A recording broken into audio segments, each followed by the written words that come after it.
Hello दोस्तों, नमस्कार। स्वागत है आपका हमारे यूट्यूब चैनल CS ज्ञान में। आज की वीडियो में हम बात करने वाले हैं मध्य प्रदेश फसल गिरदावरी के बारे में, जिसमें हम जायद फसल की गिरदावरी के बारे में जो आदेश आया है और जायद फसल की गिरदावरी स्टार्ट हो गई है, उसमें आदेश में क्या क्या जानकारी दी गई है ये हम जानने वाले हैं आज।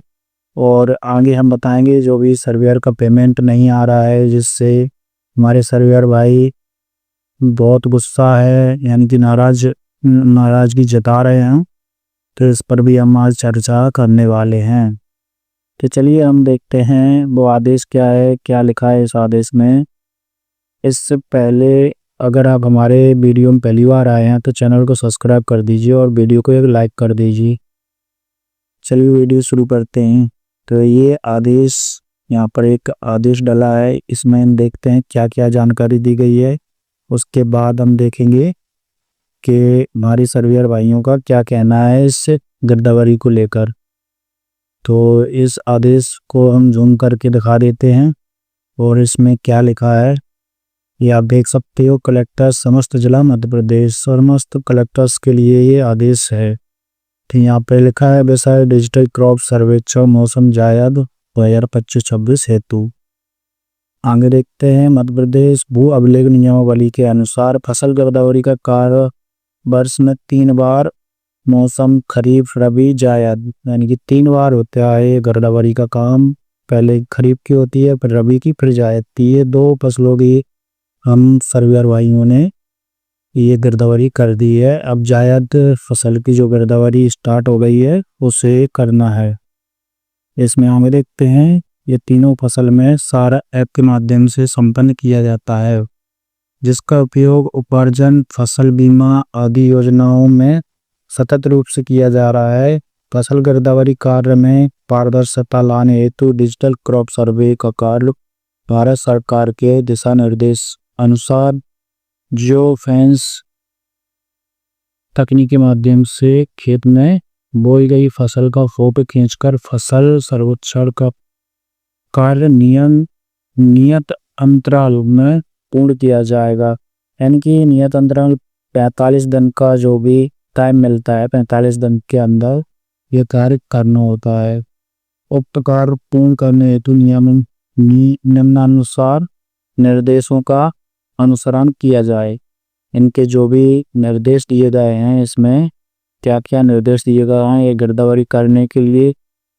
पहला है इसमें MP किसान ऐप के माध्यम से डिजिटल क्रॉप सर्वे, इसमें दिया गया है MP किसान ऐप प्ले स्टोर के माध्यम से डाउनलोड करना है हमें, और डाउनलोड करने के उपरांत मोबाइल OTP के माध्यम से लॉगिन किया जा सकता है। दूसरा है MP किसान ऐप के माध्यम से फसल स्वघोषणा की जानकारी जियो फेंस तकनीकी के माध्यम से फसल का फोटो खींचकर दर्ज की जा सकेगी एवं पूर्व से दर्ज फसल के विरुद्ध दावा आपत्ति की जानकारी भी MP किसान ऐप के माध्यम से दर्ज की जा सकेगी।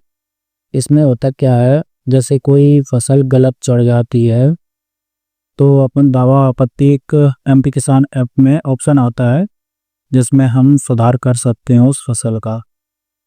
और यहाँ से कई सर्वेयर भाई कहेंगे कि वो सर्वर सुधार के लिए सारे ऐप से हम डाल लेते हैं, वहाँ से नहीं डलता है, वो बहुत कम डलता है। लेकिन यहाँ से दावा आपत्ति आप MP किसान ऐप से करोगे तो ये दावा आपत्ति हो जाती है। मैंने खुद किया था, ये मेरे कई कसरों में दावा आपत्ति लगाई थी किसानों ने, तो ये किया था। और ये दूसरा पॉइंट देख लेते हैं, स्थानीय युवा सर्वेयर पंजीयन एवं प्रशिक्षण। ये प्रशिक्षण देने की बात कही गई है सर्वेयर भाइयों के लिए। आवंटित ग्राम हेतु एक या एक से अधिक स्थानीय युवा आयु 18 से 40 वर्ष का पंजीयन भूलेख MP भूलेख पोर्टल पर डिजिटल क्रॉप सर्वे कार्य हेतु कराया जाएगा। जो 8वीं कक्षा उत्तीर्ण हों एवं उनके पास मोबाइल फोन एंड्रॉयड वर्जन 6 में इंटरनेट सुविधा उपलब्ध हो। इस कार्य हेतु संबंधित ग्राम के स्थानीय युवा ग्राम में उपर्युक्त स्थानीय युवा न होने पर, इनके जिस ग्राम में युवा नहीं है ये न होने पर ग्राम पंचायत में नवासरत स्थानीय युवा ग्राम पंचायत में अपर्याप्त स्थानीय युवा न होने पर निकटतम ग्राम पंचायत में नवासरत स्थानीय युवा का पंजीयन कराया जाएगा। स्थानीय युवा के चयन हेतु महिलाओं को प्राथमिकता दी जाएगी। स्थानीय युवा को प्रशिक्षण देने का कार्य राजस्व निरीक्षक, वृत्त स्तर पर संबंधित राजस्व निरीक्षक एवं तहसील स्तर पर मास्टर ट्रेनर द्वारा किया जाएगा। ये पुराने ही नियम है, इसमें कोई नियम में बदलाव नहीं किया गया है, ये वही नियम थे। सुनिए अब हम बात कर लेते हैं कि ये हमारे सर्वेयर भाइयों का इस पर क्या निर्णय होने वाला हो। तो हमारे कुछ पिछले वीडियो भी डले हैं, उसमें कई सर्वेयर भाइयों का कमेंट मैंने पढ़ा है, उन्हें रिप्लाई भी दिया है। तो उनका कहना यही है कि जब तक पेमेंट नहीं आएगा हमारा पिछला 2 सर्वे का, तब तक हम ये गिरदावरी नहीं करने वाले हैं। तो ये गिरदावरी करने से उसका कोई मतलब नहीं है। मेरा मानना है ये कि पिछली जो भी सर्वे हैं उनका इस फसल से आपका ही नुकसान होने वाला है, क्योंकि इस फसल में मूंग दाल, ये अरहर दाल, ये सभी की गिरदावरी होती है, जो कि बहुत कम लोग ये बोई जाती हैं खेतों में। तो आपको क्या करना है, किसी भी जगह में बैठकर, एक जगह बैठकर पूरा आपको रत्ती कर देना है। पूरा रक्त वैसे ही करना पड़ेगा क्योंकि कोई बोता ही नहीं है ऐसे।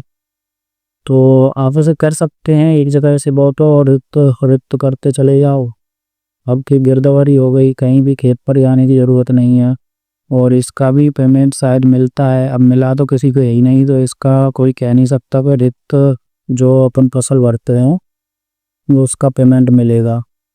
हो सकता है मिल जाए, लेकिन रिक्त तो आपको भरनी पड़ेगी क्योंकि वो ही नहीं आती। तो इससे अच्छा है कि आप इस सर्वे को करें, इससे आपकी जो इमेज होती है गवर्नमेंट के आगे वो बन जाएगी।